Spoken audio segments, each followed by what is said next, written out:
Alô, pessoal! Estamos de volta depois das nossas férias. Com certeza vocês já deviam estar com saudade das nossas aulas e vamos dar continuidade. Nós iremos hoje estudar a função polinomial do segundo grau, que está na página 213 do nosso caderno. Desejo a todos um bom aprendizado e vamos nessa. Pois bem, qual é o assunto de hoje? Como penúltimo assunto foi a função polinomial do primeiro grau, então hoje nós vamos estudar a função polinomial do segundo grau. É bom lembrar que você não deve dizer função do segundo grau. Está errado, pois função não tem grau. A função não é do segundo grau. A função é polinomial. Do segundo grau é o polinômio, que serve como lei de formação para a função. Mas, professor Edinaldo, tem que dizer função polinomial do segundo grau é muito cansativo. Bom, se é cansativo, a própria matemática já se encarregou disso. Tanto faz dizer função polinomial do segundo grau, como dizer função quadrática. Função quadrática. Então, ser uma função polinomial do segundo grau e ser uma função quadrática se equivalem. Só é função quadrática, função polinomial de segundo grau. E só é função polinomial de segundo grau, função quadrática. Ok? Pois bem, então considere uma função f. Função f. A função é f. E que essa função f esteja definida amplamente. Ela seja um subconjunto de R cartesiano R. A função f é um subconjunto de R cartesiano R. Então, trata-se de uma função f de R em R. O primeiro fator do produto cartesiano, R, é o domínio da função. E o segundo fator do produto cartesiano, R, é o contradomínio da função. Se nessa função a variável livre for x, e como se trata de uma função f, a função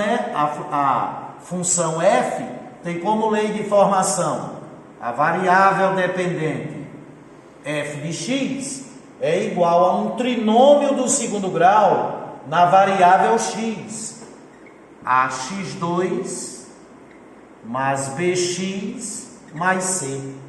É devido a essa lei de formação, que é um polinômio do segundo grau, que a função f é uma função polinomial do segundo grau. Não é?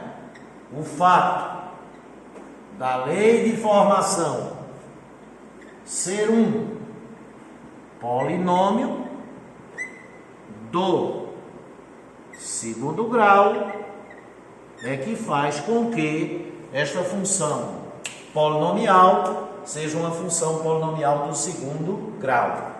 Variável livre x, variável livre x, variável dependente f de x, variável dependente. Lembrando que a variável livre representa os valores da grandeza, que será representada no eixo das abscissas, os valores da grandeza que estarão no domínio da função e que a variável dependente f de x representa os valores da grandeza, que será representada no eixo das ordenadas. Os valores da outra grandeza, que serão os elementos do conjunto de imagem. Esse A, esse B e esse C, que não são variáveis, são o quê? Parâmetros. E esses três parâmetros, numa mesma função, são constantes. Cada um deles assumirá um único valor. Eles não são variáveis. E esses valores que os três parâmetros podem assumir são elementos do conjunto dos números reais, com uma condição. Qual condição? A de que o parâmetro A seja diferente de zero. A de que o parâmetro A seja elemento do conjunto dos números reais não nulos. Então, o x é a variável livre, f de x é a variável dependente.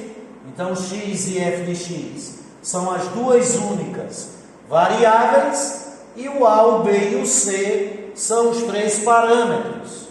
Podendo os parâmetros b e c assumir qualquer valor positivo, negativo ou zero no conjunto dos números reais, mas uma condição, uma exigência é de que o parâmetro A não pode ser zero.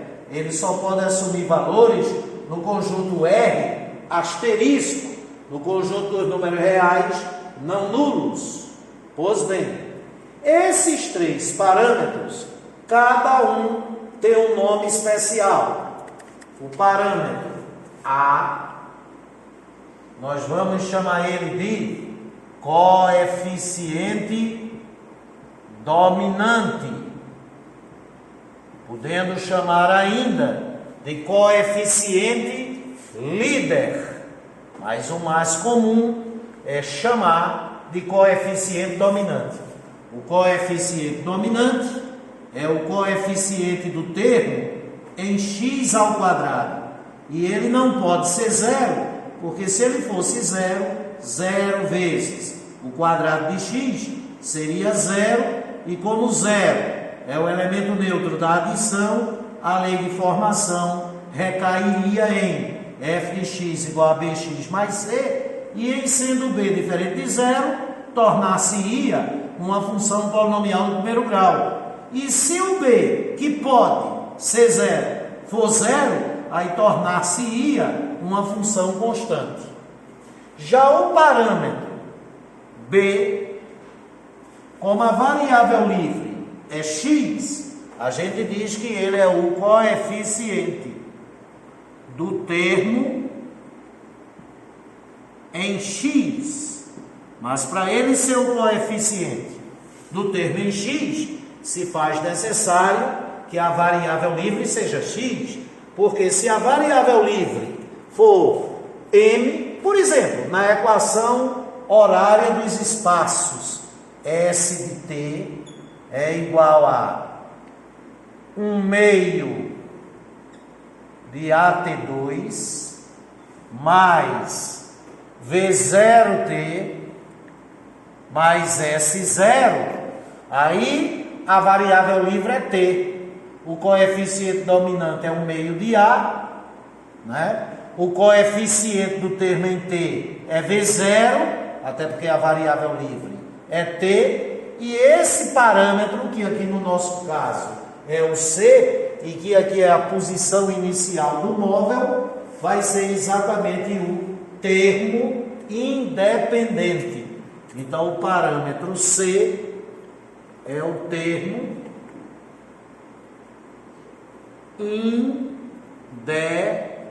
independente, ou parte fixa independente, ou parte fixa da função. Sensacional. É assim que se define a função polinomial do segundo grau. Maravilhoso. E o gráfico? Como é a representação analítica de uma função polinomial do segundo grau?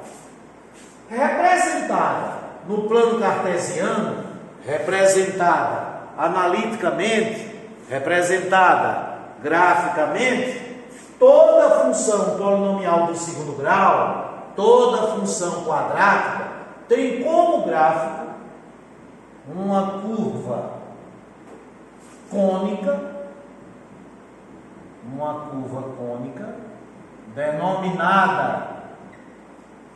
denominada parábola. Isto se ela estiver amplamente definida, pois caso haja restrições no domínio da função, vai ser parte dessa parábola, podendo ser um arco de parábola ou um ramo de parábola. Qual a diferença entre o arco de parábola e o ramo de parábola? Por exemplo, eis aqui uma reta que não tem extremidades. Eis aqui um segmento de reta que tem duas extremidades.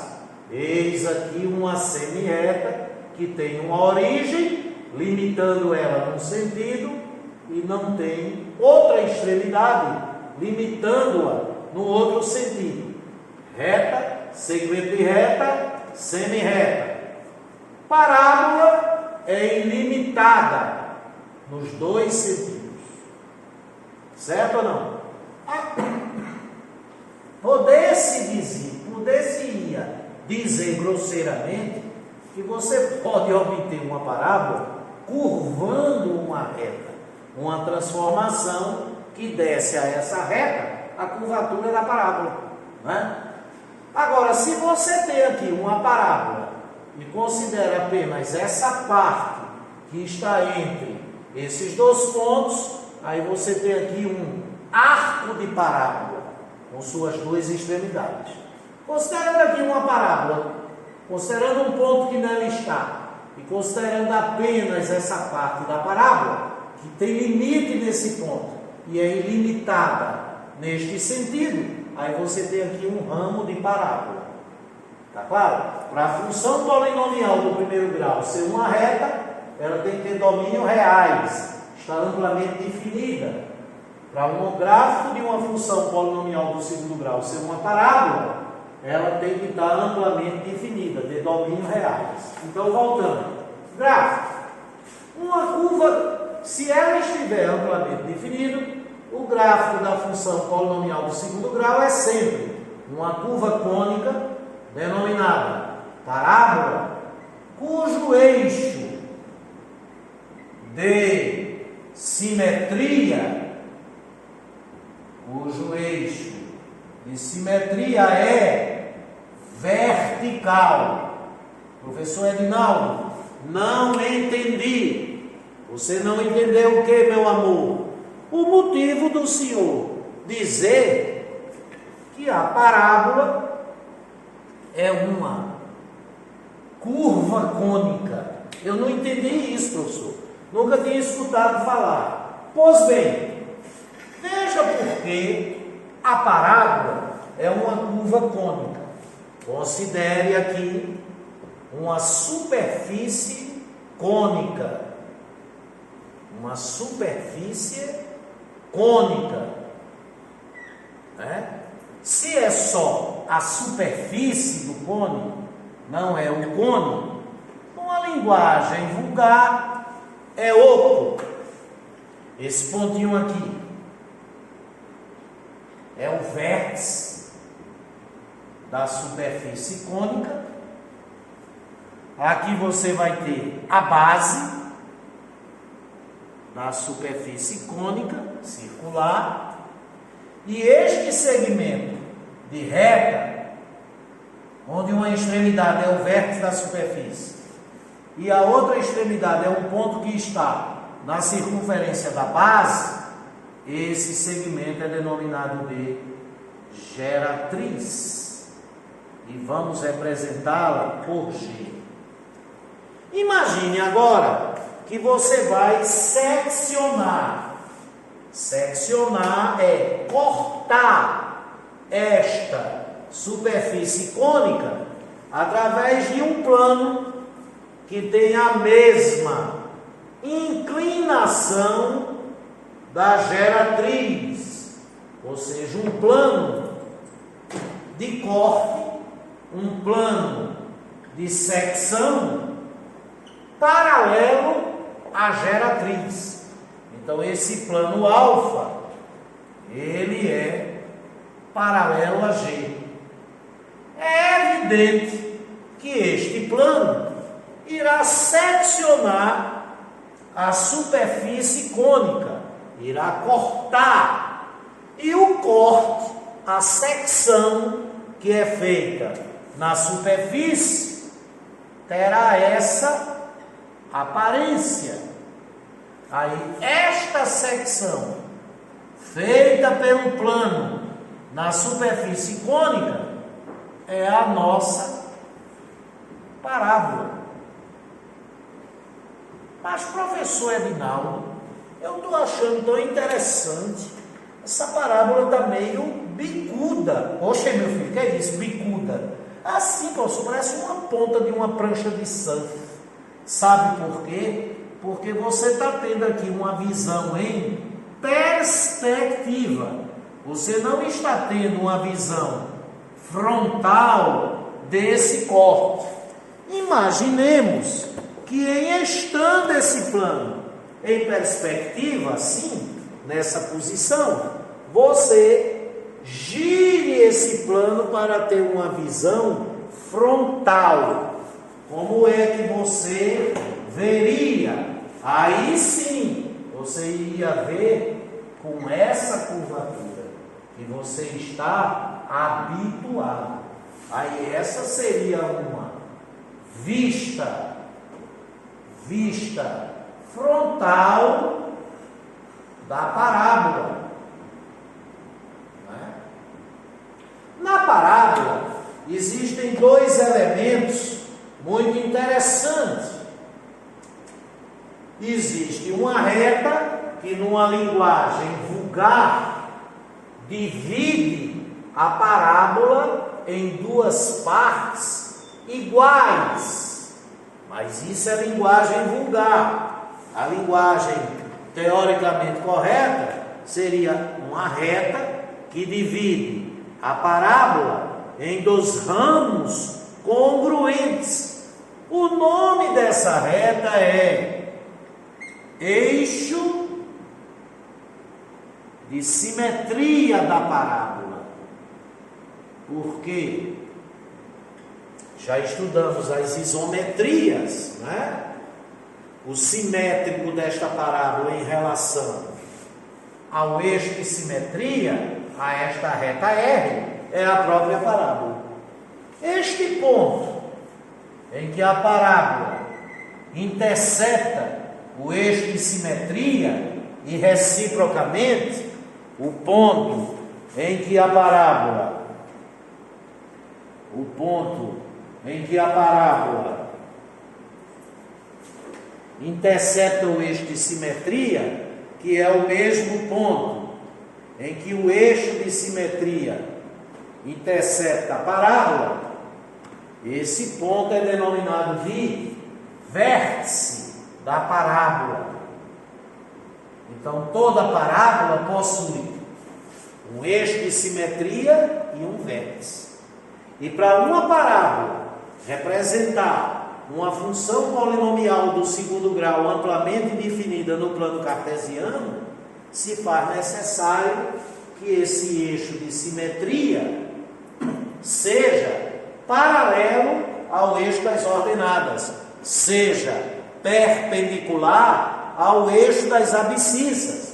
Se faz necessário que esse eixo de simetria seja vertical.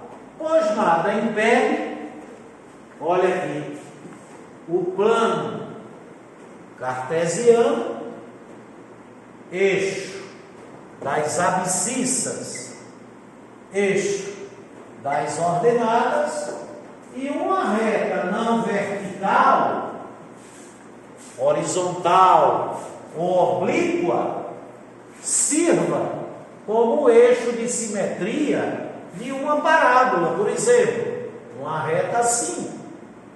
Olha cá, que beleza. É evidente que esta reta, que não é vertical, ela é eixo de simetria de infinitas parábolas, e dentre elas uma parábola nessa posição. Então essa parábola está no plano cartesiano e o seu eixo de simetria não é paralelo ao eixo das ordenadas. Existe parábola assim no plano cartesiano? Existe. Porém, parábolas que se posicionam desta maneira são gráficos de relações binárias que não são funções, porque estando assim posicionada, sem ter o eixo de simetria vertical, haverá retas verticais perpendiculares ao eixo das abscissas que interceptarão esta parábola em mais de um ponto. Esses dois pontos, por estarem na mesma vertical, têm a mesma abscissa, x1, e possuem ordenadas diferentes, respectivamente y1 e y2. E no diagrama sagital, esses dois pontos seriam duas flechas, e essas duas flechas partiriam de um mesmo elemento de domínio, x1, e teriam ordenadas diferentes. E isso daqui caracteriza uma relação binária que não é função. Então, uma parábola só pode ser, ou parte dela, só pode ser gráfico de uma função polinomial de segundo grau, se o seu eixo de simetria for paralelo ao eixo das ordenadas, nem for horizontal, nem for oblíquo, for vertical, paralelo ao eixo das ordenadas, perpendicular ao eixo das abscissas. Sensacional. Ô professor Edinaldo, dá para mostrar aí uma parábola que pode ser gráfico de uma função polinomial do segundo grau amplamente definida? Of course. Eixo das ordenadas, eixo das abscissas, e observe esta parábola. Uma parábola com essa configuração é gráfico de uma função polinomial de segundo grau? Sim. Por quê? Porque o seu eixo de simetria, ele é uma reta.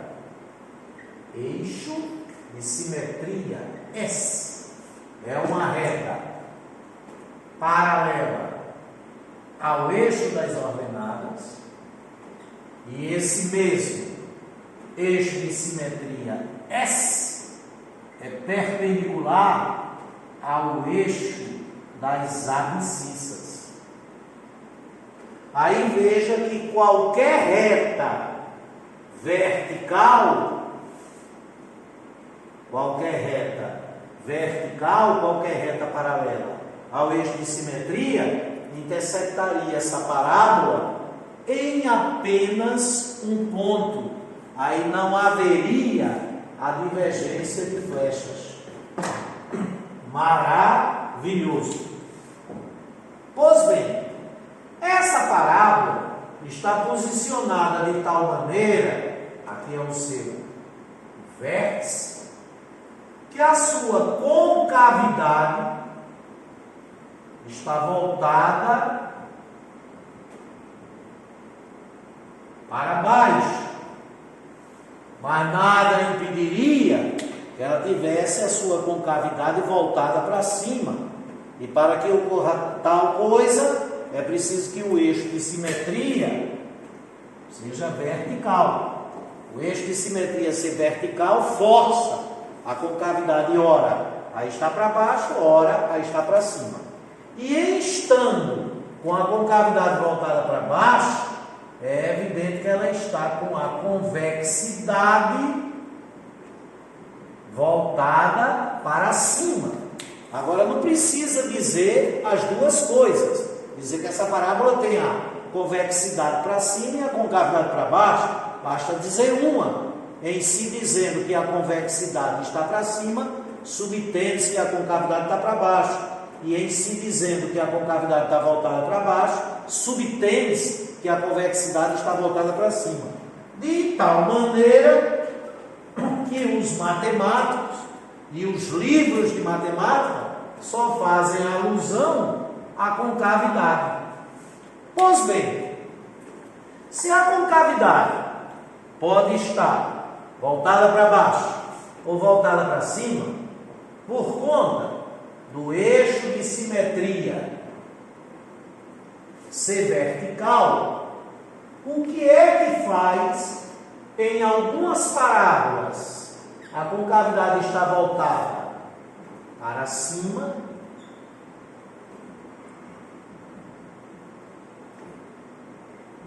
e em outras a concavidade está voltada para baixo, só havendo essas duas possibilidades. Quem é responsável pelo posicionamento relativo da concavidade é o coeficiente dominante, o A, que multiplica o termo em quadrado de x, que por ser diferente de zero obrigatoriamente, sob pena da função não ser quadrática, então ele só pode ser positivo ou negativo, só tem duas possibilidades. Então, para que a concavidade esteja voltada para cima, se faz necessário que o coeficiente dominante seja maior do que zero. E para a concavidade estar voltada para baixo, se faz necessário que o coeficiente dominante seja menor do que zero. Só havendo essas duas possibilidades. Toda função polinomial do segundo grau, amplamente definida, cujo gráfico é uma parábola com a concavidade voltada para cima, ela, na sua lei de formação, o coeficiente dominante é positivo. E em toda função polinomial do segundo grau, amplamente definido, em que a parábola que a representa no plano cartesiano tem a concavidade voltada para baixo, na sua lei de formação, o coeficiente dominante é negativo, sensacional. Pois bem, estando a parábola forçosamente para poder representar uma função numa destas duas posições, ela obrigatoriamente intersecta o eixo das ordenadas. Toda parábola que é gráfica de função polinomial de segundo grau, obrigatoriamente intersecta o eixo das ordenadas. E quem é que é responsável por este intersecto com o eixo das ordenadas? Pois bem, se é um ponto no eixo das ordenadas, todo ponto no eixo das ordenadas é obrigado a ter abscissa zero. E a sua ordenada zero.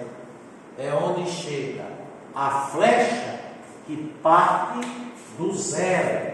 E como é que nós calculamos este f de zero? Como a lei de formação é f de x igual a ax2 mais bx mais c, o f de zero é a vezes o quadrado de zero mais b vezes zero mais c. Como o quadrado de zero? O quadrado de zero é zero, a vezes zero, zero. B vezes zero, zero. E como zero é elemento neutro da adição, 0 mais 0 mais c, c. O f de zero é igual a c. E c é o termo independente. Então, a ordenada do intersecto com o eixo das ordenadas é o ponto que tem abscissa zero e ordenada f de zero. Como f de zero é c, é o ponto que tem abscissa zero, ordenada c. Então, esse intersecto se dá sempre no ponto do eixo das ordenadas, que corresponde ao número real c. Se ele for positivo, esse intersecto vai estar acima do eixo das abscissas. Se ele for negativo, o intersecto vai estar abaixo do eixo das abscissas. E se ele for zero, a parábola tem que passar pela origem. Perfeito? Então, fazendo aqui um rápido ensaio, não é? Um rápido ensaio, você só vai ter uma dessas três possibilidades: eixo das ordenadas. Vamos trabalhar com a parábola com a concavidade voltada para cima. Então, a parábola pode ficar assim, assim ou assim. Em todas as três, o coeficiente dominante é positivo, porque todas as três têm a concavidade voltada para cima. E todas as três têm um eixo de simetria vertical. Se a parábola interceptar o eixo das ordenadas na origem, a parábola passar pela origem, isto só ocorre se o termo independente for igual a zero. Se ela interceptar o eixo das ordenadas acima da origem, isto só ocorre se o C, o termo independente, for positivo, for maior do que zero. E se ela interceptar o eixo das ordenadas abaixo da origem, tal fato só ocorre se o termo independente, o C, for menor do que zero. Ô professor, nós acabamos de ver como é que se obtém o ponto em que a parábola intercepta o eixo das ordenadas. E estes pontos, onde ela intercepta o eixo das abscissas? Pois bem, admitamos que uma parábola intercepta o eixo das abscissas em dois pontos distintos. Isso eu não entendi, não. Vou lhe explicar. Toda parábola que é gráfico de função polinomial do segundo grau, ela é obrigada a interceptar o eixo das ordenadas. Mas ela não é obrigada a interceptar o eixo das abscissas.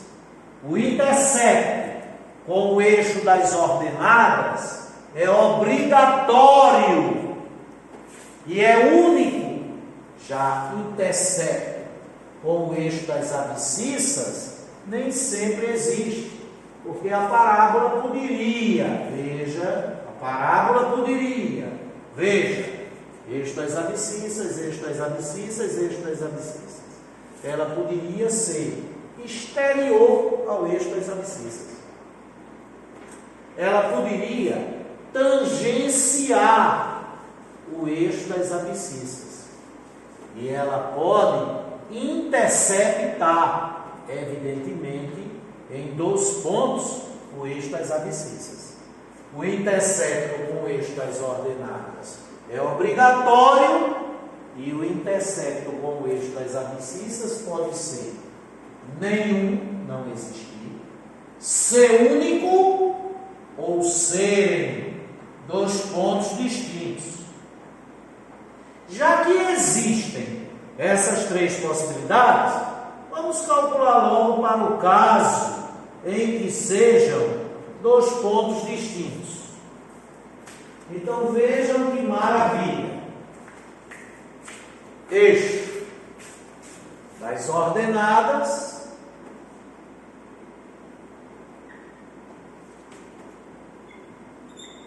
eixo das abscissas, e admitamos que a nossa parábola intercepta o eixo das abscissas em 2 pontos distintos. Você pode dizer aqui, inclusive, que a parábola é secante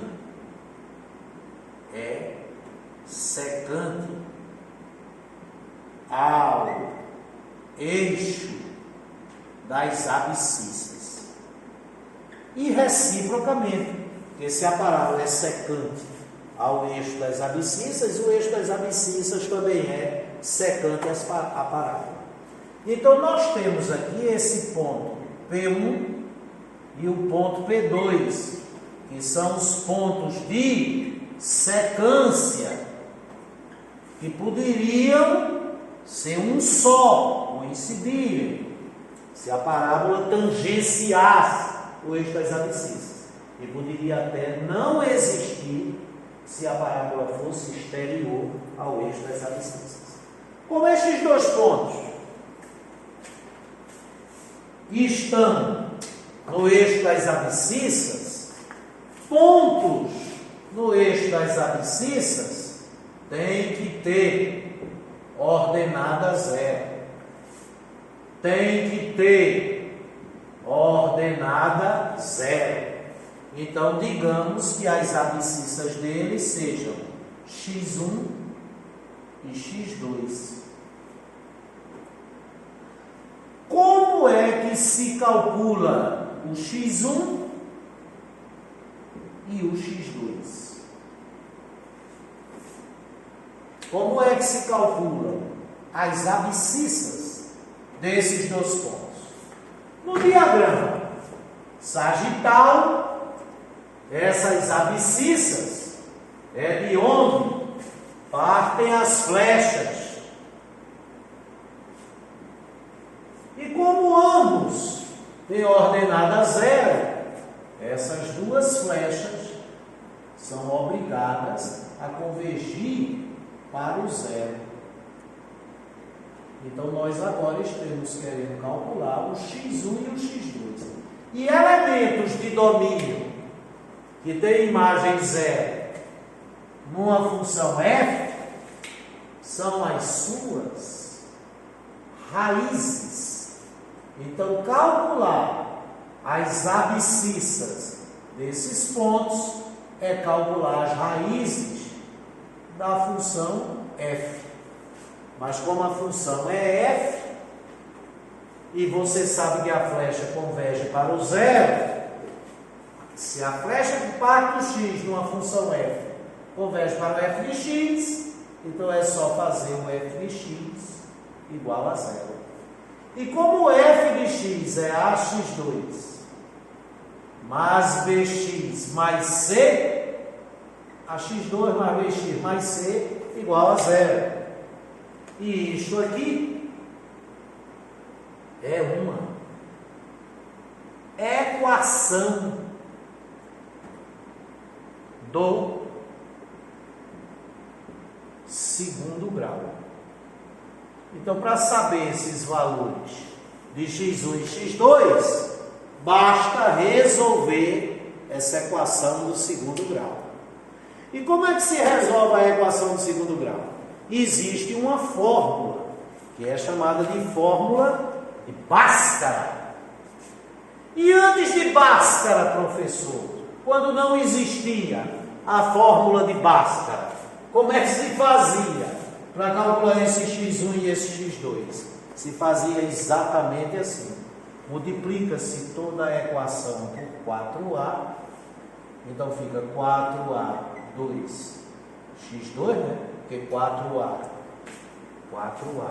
multiplicado, 4a multiplicado por ax2, fica 4 vezes a vezes a, 4a2, vezes x2.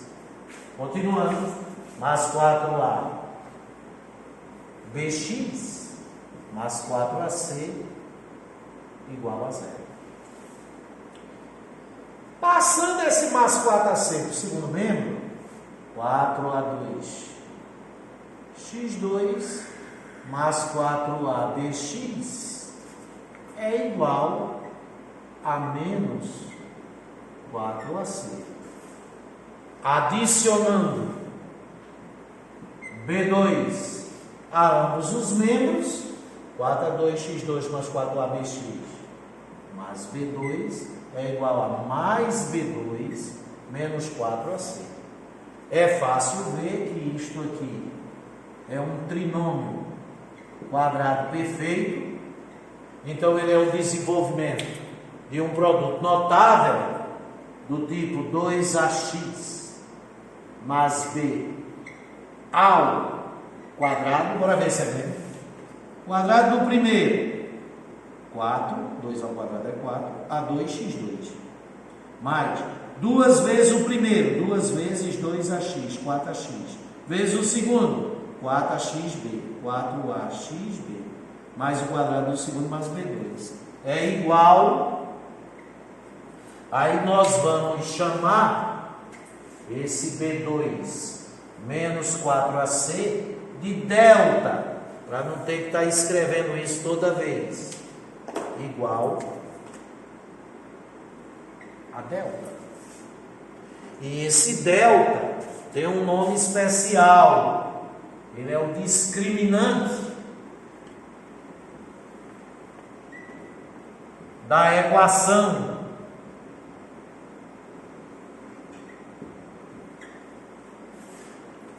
extraindo a raiz quadrada de ambos os membros, extraindo a raiz quadrada de ambos os membros, raiz quadrada do quadrado de 2ax mais b é igual a raiz quadrada do discriminante. A raiz quadrada do quadrado de 2ax mais b é o módulo de 2ax mais b, igual a raiz quadrada do discriminante. Se o módulo de 2ax mais b é igual a raiz quadrada do discriminante, 2ax mais b é mais ou menos a raiz quadrada do discriminante. Então, 2ax é igual a, passa mais b para o segundo membro, menos b, que não é passar para o segundo membro, é subtrair b de ambos os membros, mais ou menos raiz quadrada do discriminante, dividindo os dois membros por 2a, x é igual a menos b, mais ou menos a raiz quadrada do discriminante, sobre 2a. É assim que se calcula esses dois valores.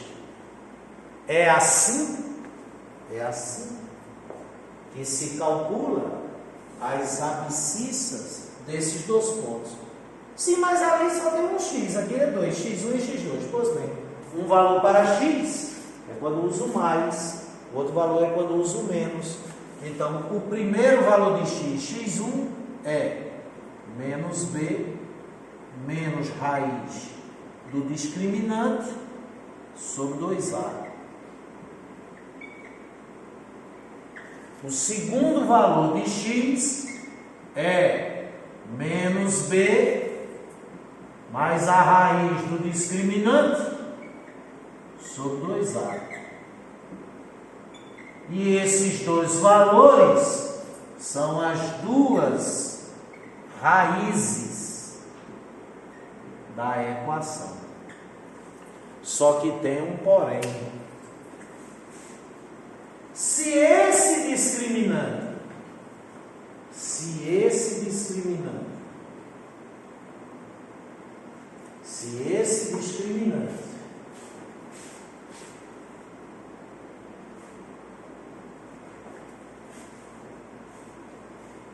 for zero, aí fica menos b menos zero sobre 2a, que é menos b sobre 2a. E aqui, menos b mais zero, menos b sobre 2a, menos b sobre 2a. Então, se o discriminante for zero, as duas raízes são reais e iguais. Raízes reais e iguais. E se as duas raízes forem reais e iguais, não haverá os dois pontos distintos, porque se esses dois elementos de domínio são iguais, na realidade trata-se de uma flecha só. Então será o caso em que a parábola irá tangenciar o eixo das abscissas. Ela não irá interceptar. Aí ou ela tangencia com a concavidade para cima, ou ela tangencia com a concavidade voltada para baixo. Então, tal posicionamento só ocorre quando o discriminante for igual a zero. E se o discriminante for menor do que zero? Se o discriminante for menor do que zero, aqui vai ficar raiz quadrada de número negativo e aqui também. E raízes quadradas de números negativos existem, porém não são reais, são imaginários. E como o eixo das abscissas é uma reta real, não estarão no eixo das abscissas. Então não há raízes reais. Ok? E em não havendo raízes reais, a parábola não irá interceptar, nem irá tangenciar o eixo das abscissas. Então aqui a parábola é tangente ao eixo das abscissas quando o discriminante é zero, e aqui a parábola é exterior ao eixo das abscissas quando o discriminante é menor do que zero. Agora, se o discriminante for positivo, esses números existirão nos reais e o x1 e o x2 terão valores diferentes. Então você vai ter raízes reais diferentes, raízes reais desiguais, e e a parábola será secante ao eixo das abscissas. A parábola irá interceptar o eixo das abscissas em 2 pontos distintos, sensacional.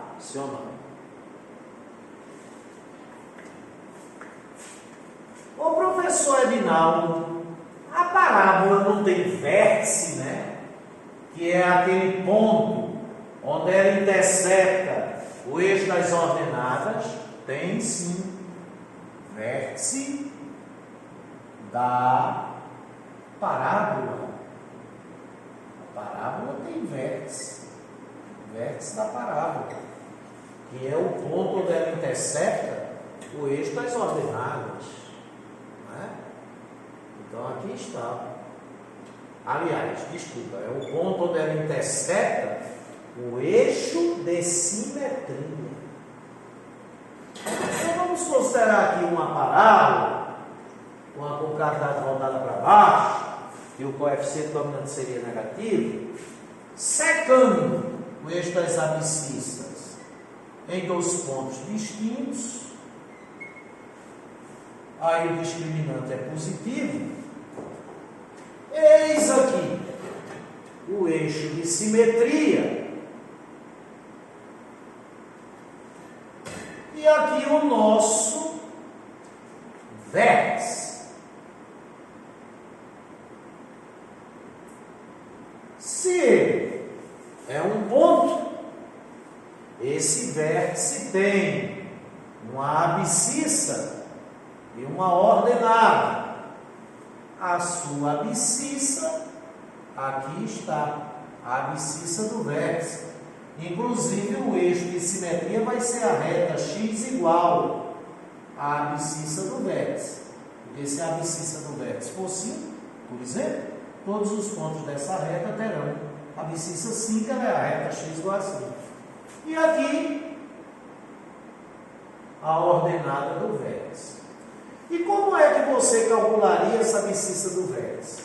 Como esta reta é o eixo de simetria,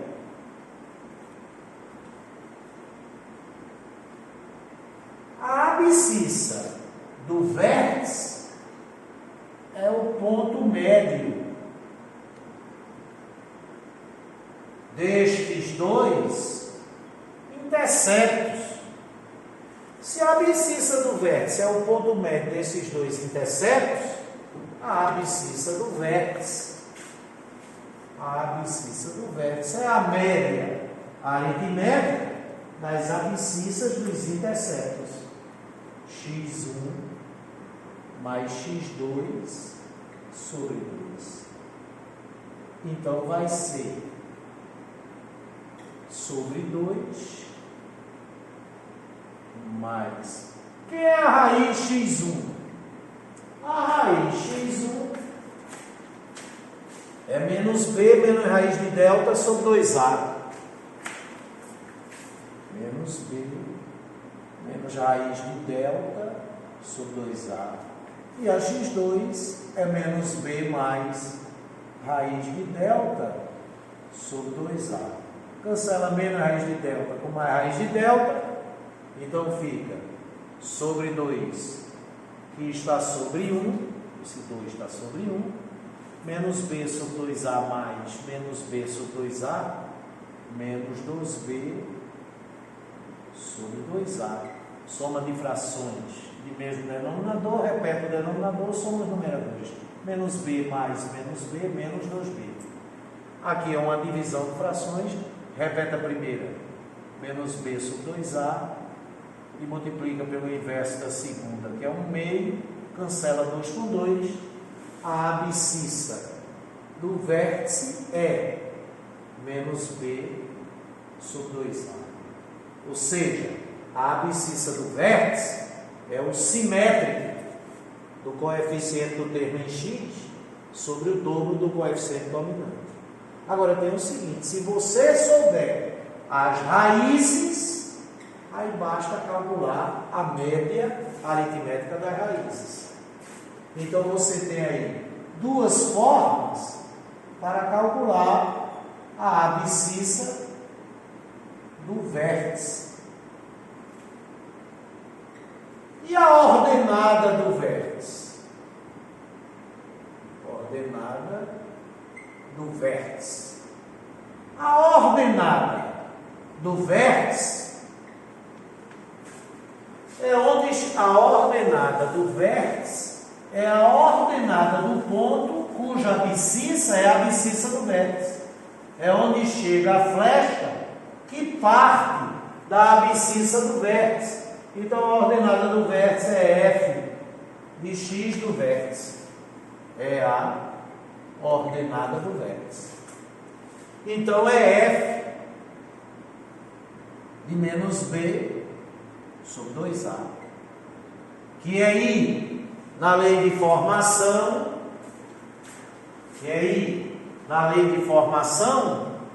e substituir a variável livre, o x, por menos b sobre 2a.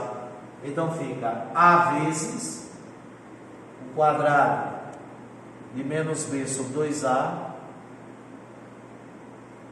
de menos b sobre 2a, mais b vezes menos b sobre 2a. Eu estou substituindo a variável livre por menos b sobre 2a, estou substituindo o x da lei de formação por menos b sobre 2a, mais c. Então, a ordenada do vértice é a vezes quadrado de menos b, é menos b vezes menos b, quadrado de d, sobre quadrado de 2a, é 4 vezes o quadrado de a, que é 4a, mais b vezes menos b sobre 2a, dá menos quadrado de b sobre 2a mais c. Cancela a com a. O que foi que sobrou? Quadrado de b sobre 4a menos b sobre 2a mais c sobre 1. É uma operação com frações. O mínimo múltiplo comum entre 4a, 2a e 1 é 4a.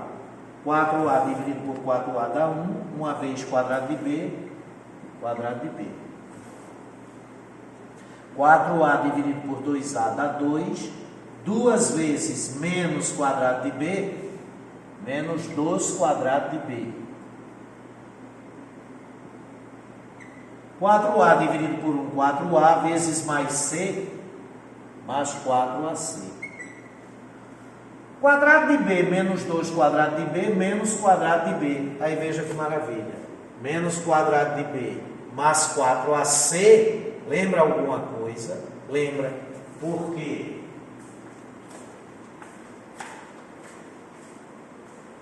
Quadrado de mais quadrado de b menos 4ac é o discriminante da equação.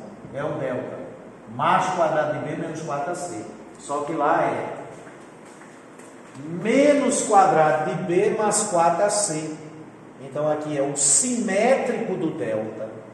É o delta com o sinal trocado. Lá onde tem mais, aqui é menos. Lá onde tem menos, aqui é mais. Então a ordenada do vértice é o simétrico do discriminante sobre 4 vezes o coeficiente dominante. Então você tem duas maneiras para calcular a ordenada do vértice. Ou você calcula o f e o x do vértice, substituindo a lei de formação a variável livre pela abscissa do vértice, se já tiver a abscissa do vértice, ou usa esta fórmula, menos delta sobre 4a, simétrico do determinante, do discriminante, sobre 4 vezes o coeficiente dominante. Não é? E isso, tanto se a parábola tiver com cavidade para baixo, como se a parábola tiver com cavidade para cima. Ok, pessoal? Por exemplo, vamos ver aqui bem detalhadamente. Estas ordenadas eixo das abscissas. Se a parábola tiver a concavidade voltada para cima, aqui está o vértice. Esse vértice, por ser um ponto mais baixo da curva, isso a gente já estudou em análise de funções, e ela mudar de comportamento de decrescente para crescente, esse vértice é um ponto de mínimo. A abscissa do vértice é menos b sobre 2a, ou a abscissa do vértice é a média aritmética das raízes. A ordenada do vértice,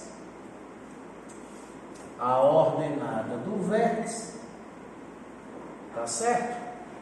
É f de x do vértice. Você vai na lei de formação e substituir a variável livre pela abscissa do vértice, ou a ordenada do vértice é menos delta sobre 4a.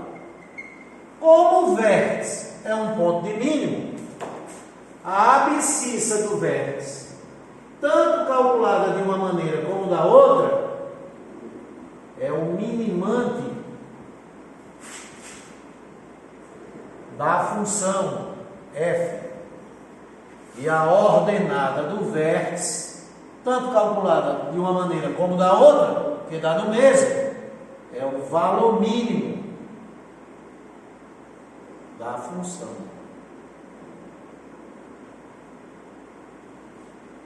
E o eixo de simetria,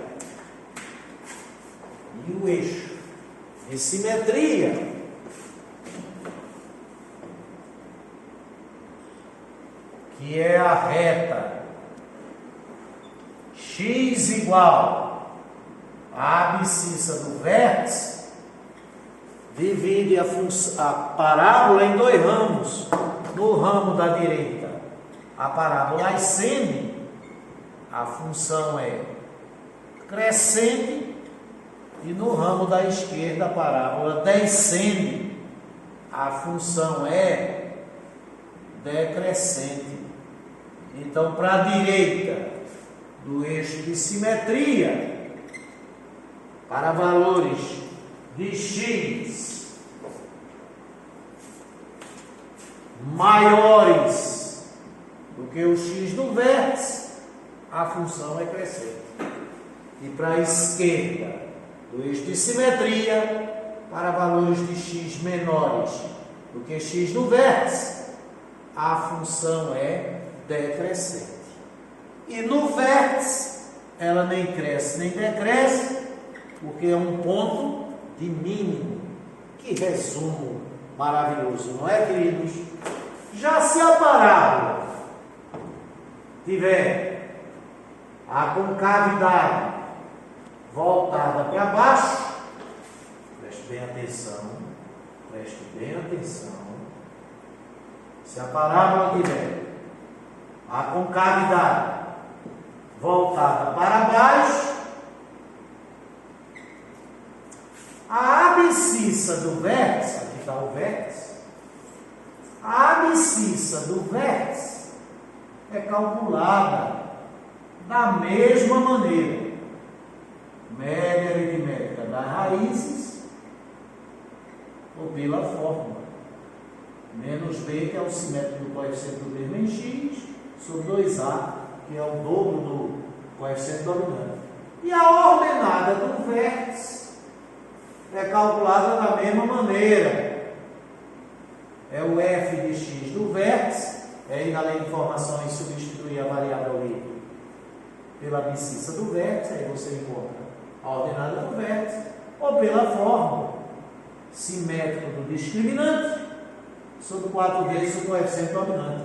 Só tem um detalhe: antes do vértice, a parábola ascende, depois do vértice, a parábola descende.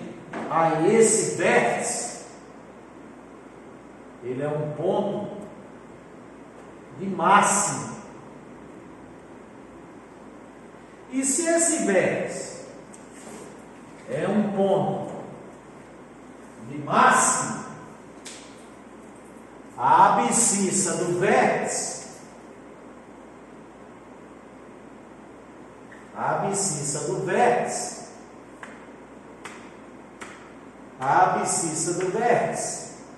é um maximante da função f. Ela maximiza. E a ordenada do vértice é o valor máximo. O eixo de simetria continua sendo a reta. O eixo de simetria continua sendo a reta.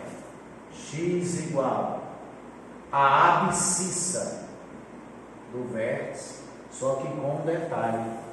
Para a direita do eixo de simetria, a parábola descende. Então a função é decrescente para todo x maior que o x do vértice. A função é decrescente. E para todo x à esquerda do eixo de simetria, menor do que a abscissa do vértice, a curva ascende. A função é crescente. Então a função é crescente para todo x maior do que o x do vértice. E para darmos continuidade, tem uma coisa muito interessante. O professor Edinaldo, diga, meu filho, diga. Sim, vamos lá. Como a lei de formação é f de x igual a ax2 mais bx mais c, e esse a é o único parâmetro que tem que ser diferente de zero, o b não, pode ser positivo, negativo ou zero, o c pode ser positivo, negativo ou zero. Agora o a não pode ser zero, só pode ser positivo e negativo. Eu já sei que esse a, ele é responsável pela concavidade. Se ele for positivo, concavidade voltada para cima. Se ele for negativo, concavidade voltada para baixo, e ele não pode ser zero. Esse C é obrigado ele tem a ver com o intercepto, com o eixo dos Y, o eixo das ordenadas, que é um intercepto, obrigatório. Toda parábola é obrigada a interceptar o eixo das ordenadas uma única vez. Se ele for positivo, o intercepto com o eixo das ordenadas está acima da origem. Se ele for negativo, abaixo da origem.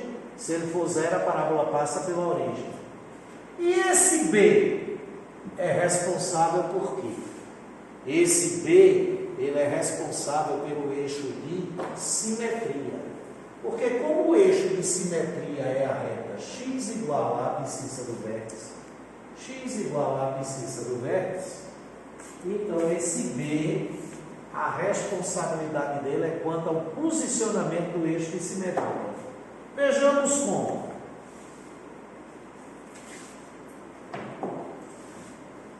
O eixo de simetria de uma parábola, aqui o eixo das ordenadas, eu não vou nem colocar o eixo das abscissas, ele pode ser o próprio,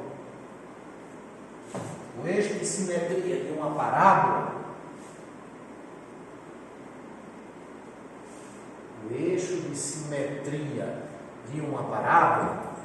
pode ser o próprio eixo das ordenadas, pode ficar à direita do eixo das ordenadas e pode ficar à esquerda do eixo das ordenadas.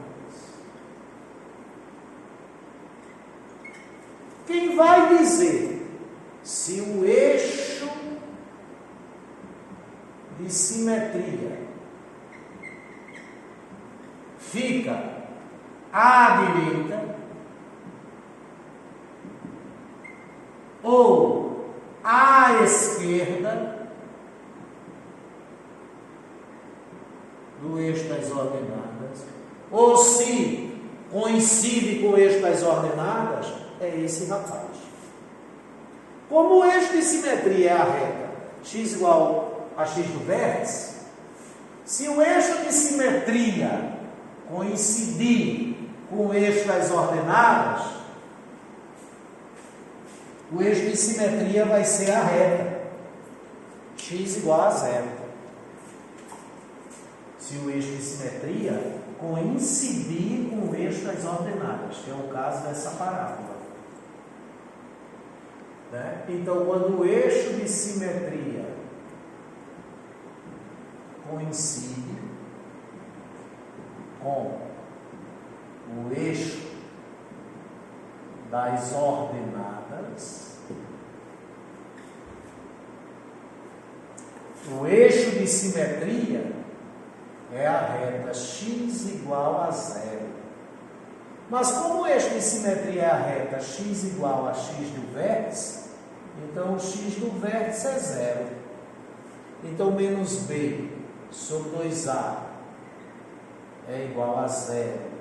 Está sobre 1. 1 vezes menos b. 2a vezes 0, 0. Se o simétrico de b é 0, o b é 0.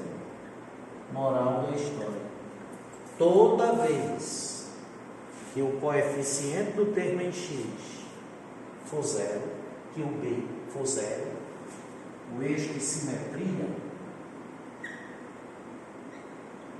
coincide com o eixo das ordenadas. É essa situação aqui, quando o b é 0. O eixo de simetria é o eixo das ordenadas. E se ficar à direita? Bom, se ficar à direita,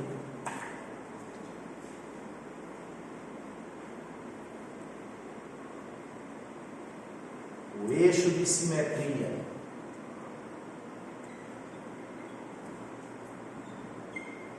à direita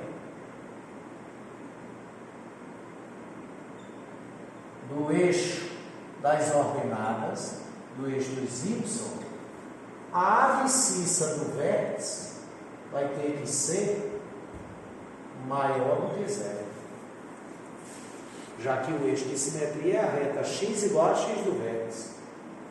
Então, o menos b sobre 2a tem que ser maior do que zero. Vamos escrever isso aqui de outra maneira. Menos 1 meio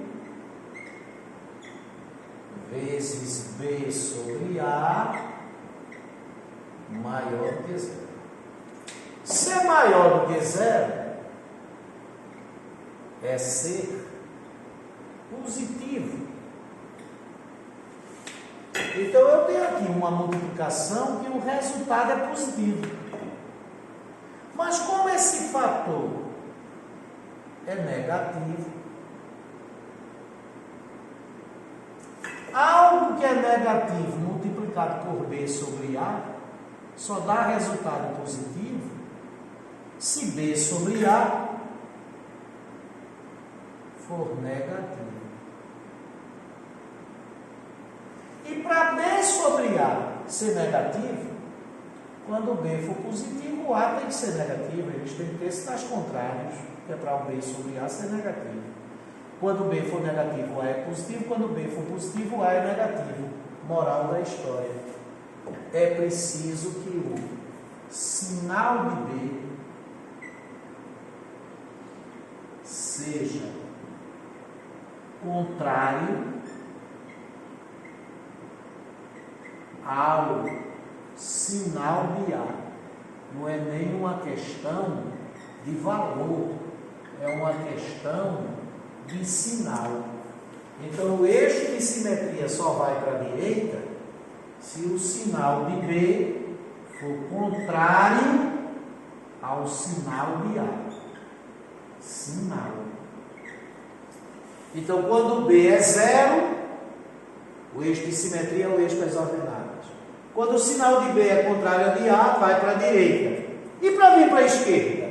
Por eliminação, o B nem pode ser zero, porque senão o eixo de simetria é o eixo das ordenadas, nem o sinal de B pode ser contrário ao de A. Então, só resta a hipótese do sinal de B ser o mesmo sinal, ou seja, B ter o mesmo sinal de A. Sensacional. Então, qual é a finalidade do B? O posicionamento do eixo de simetria. Se ele for zero, o eixo de simetria é o eixo das ordenadas. Se o sinal de B for contrário ao de A, o eixo de simetria vai para a direita do eixo das ordenadas. E se o sinal de B for o mesmo sinal de A, o eixo de simetria vem para a esquerda do eixo das ordenadas. Sensacional. E, finalmente, o estudo do sinal da função. Estudo do sinal da função. Sinal da função quadrada. Para uma parábola, em relação ao eixo das abscissas, só existem 6 configurações. Vamos ver aqui. Aí resulta, só existem 6 configurações ao eixo. Ou a parábola tem concavidade voltada para cima e é exterior ao eixo das abscissas, ou tem concavidade voltada para cima e tangencia o eixo das abscissas, ou tem concavidade voltada para cima e seca o eixo das abscissas. Ou ela tem concavidade voltada para baixo, exterior ao eixo das abscissas, ou ela tem concavidade voltada para baixo e tangencia o eixo das abscissas, ou ela tem concavidade voltada para baixo e seca o eixo das abscissas.